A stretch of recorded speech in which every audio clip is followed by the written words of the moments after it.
नमस्कार दोस्तों। आपने काफ़ी बार ये देखा होगा कि YouTube पर लोग सर्च करते रहते हैं हाउ टू बी रिच, धनवान कैसे बने, अमीर कैसे बने, खूब पैसा कैसे कमाएं, how to earn money, how to earn lot of money, how to make money and how to make more money. दोस्तों, ये सारी बातें जानने के लिए आज इस वीडियो में मैं आपको 10 ऐसी टिप्स बताऊंगा जो यदि आप इन 10 टिप्स को मान लेते हैं तो आपकी जिंदगी में आप गरीब नहीं रहेंगे। गारंटी के साथ कहता हूं मैं, आप यदि इन टिप्स को फॉलो कर लेंगे आप अपने जीवन में कभी गरीब नहीं रहेंगे। और जिस दिन से आप इन टिप्स को फॉलो करना शुरू कर दें उसके 12 महीने बाद यानी 1 साल बाद आप अपनी बैलेंस शीट मिला लेना और मुझे वापस फोन करना, मैसेज करना, कमेंट करना कि सर मैंने आपकी टिप्स को फॉलो किया था और मेरी ग्रोथ इतना % एक्स्ट्रा हुई है। आइए बात करते हैं वो 10 टिप्स कौन कौन सी हैं जो आपको गरीब से अमीर बना सकती हैं। जिंदगी में गरीबी आपका पिंड छोड़ देगी, आपका पीछा छोड़ देगी। पहली टिप ध्यान से सुन लीजिएगा। यदि आपके पास कोई कागज पेन हो तो डायरी लेकर के नोट कर लीजिएगा।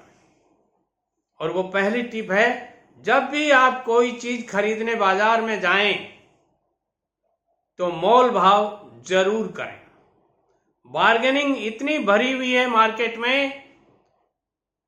सब्जी मंडी की बात करता हूं मैं आपको, यहीं से शुरुआत करते हैं क्योंकि डेली खाने में 2 बार सब्जी चाहिए। और सब्जी खरीदने के लिए मैंने मेरे आंखों से देखा है कि वहीं भिंडी 20 रुपए किलो बेच रहा है एक आदमी, आवाज लगा लगा कर। ध्यान से सुनिएगा, 20 रुपए किलो भिंडी, 20 रुपए किलो भिंडी, 20 रुपए किलो भिंडी। और एक आदमी मुख्य बाजार की मुख्य सब्जी मंडी में बैठा हुआ आदमी 60 रुपए किलो भिंडी बेच रहा है। मानता हूं उसने थोड़ी साफ सफाई करके लगा रखा है, वो दुकान का किराया देता है तो 20 से 30 के दाम हो सकते हैं उसके, मगर 60 के होना बहुत ही ज्यादती है लोगों के साथ में। यदि आप बार्गेनिंग करते हैं तो आप अच्छा पैसा कमा सकते हैं। आप हिसाब लगाइए अपने जीवन की सारी परचेजिंग का और कितना पैसा आप बचा सकते हैं। जरूर बार्गेनिंग कीजिए, मोल भाव कीजिए। बिना मोल भाव किए और बिना छटाई चुनाई किए आप कोई मार्केट में कोई सब्जी नहीं खरीदें। ध्यान दीजिएगा, आप आम लेने जाएंगे, एक गरीब आदमी आपके सामने आम ले रहा है, उसको 80 रुपए किलो मिलेंगे और आप मोल भाव करके लेंगे तो आपको 60 रुपए किलो मिलेंगे। फर्क ये रहेगा कि आपको 60 रुपए किलो वाले आम मिल रहे हैं वो एकदम तरोताजा हैं, बढ़िया हैं, और जिसको 80 रुपए किलो दिए जा रहे हैं वो घटिया और सेकंड क्वालिटी के या थर्ड क्वालिटी के आम होते हैं। ये मैंने मेरी आंखों से एक बार नहीं सैकड़ों बार देखा है। इसलिए कोई भी परचेजिंग करते हुए, ये तो मैंने केवल सब्जी मंडी का उदाहरण दिया है आपको। दूसरी कोई भी मंडी में जाइए, आप किसी भी तरह की मंडी में जाइए, मोल भाव 3 जगह कीजिएगा। पहली जगह आपको ये भाव मिल रहे हैं, दूसरी जगह ये मिल रहे हैं और तीसरी जगह ये मिल रहे हैं। अब आप निर्णय लीजिएगा कि आपको परचेजिंग कहां से करनी है। दूसरी, हर परचेजिंग में जांच करके ही परचेजिंग करें। जब तक आप कोई मटेरियल के बारे में जानते नहीं हैं तो देखिए, आप परखिए, उसको समझिए और उसके बाद में आप मार्केटिंग कीजिए, परचेजिंग कीजिए।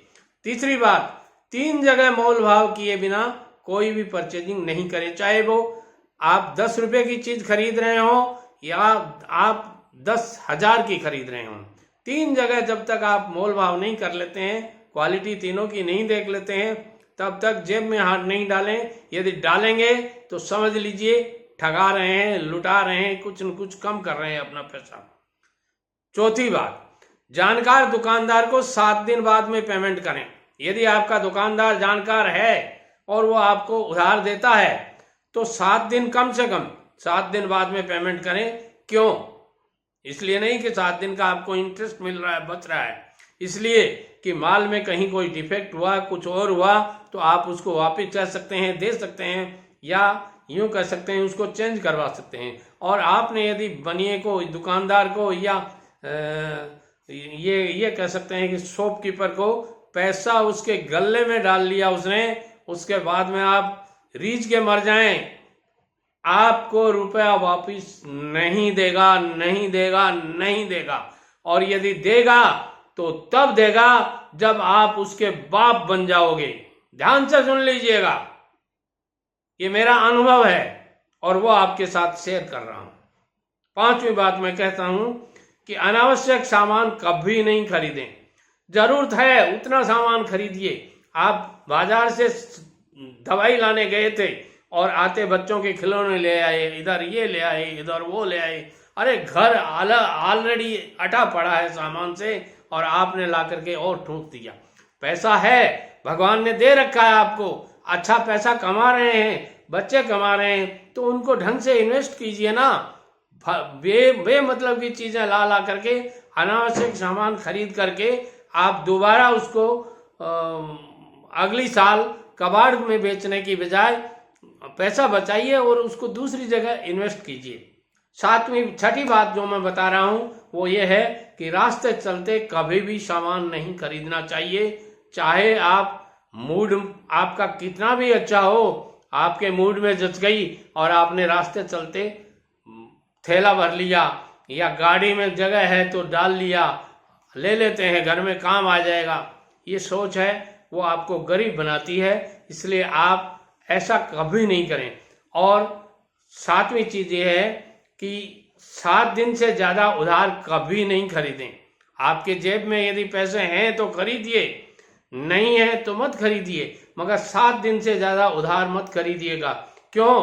कि उस पे बनिया या दुकानदार जो आपका जानकार है वो आपको हिडन चार्जेस ऐसे लगा देगा कि उसकी रेट बढ़ा देगा और आपको पता भी नहीं चलेगा कि उसने 160 रुपए वाले के 165 रुपए, यानी उसने इंटरेस्ट पहले से ही जोड़ लिया कि ये 1 महीने लेट देंगे, इसलिए वो आपका पैसा 5%, 2%, 1%, 3% वो अपना चार्जेस लगा के ही मानेगा।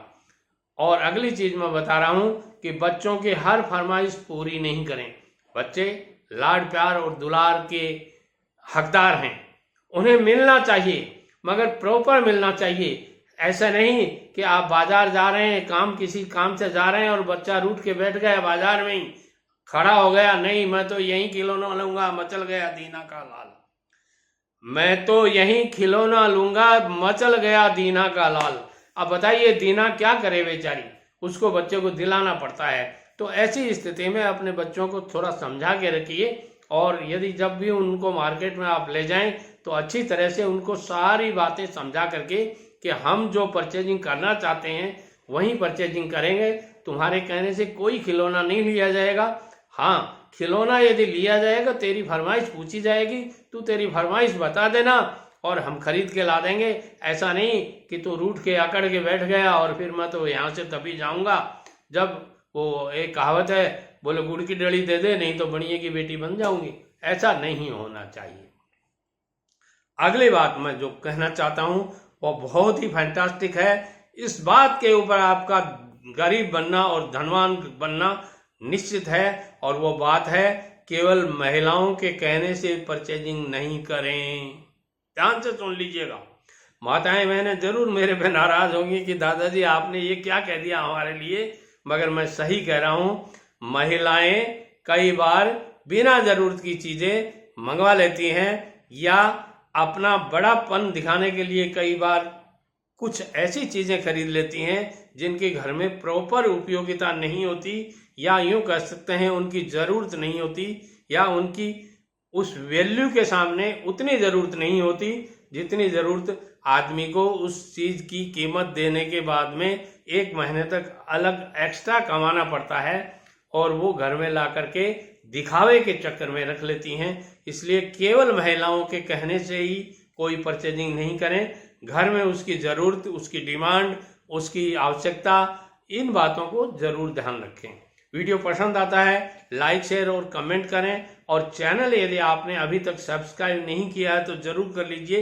हाँ, एक बात और कहूँगा, बेल आइकन को जरूर दबा दीजिए ताकि आने वाले हर वीडियो का नोटिफिकेशन सबसे पहले आपको ऑनलाइन घर बैठे मिलता रहे। नमस्कार।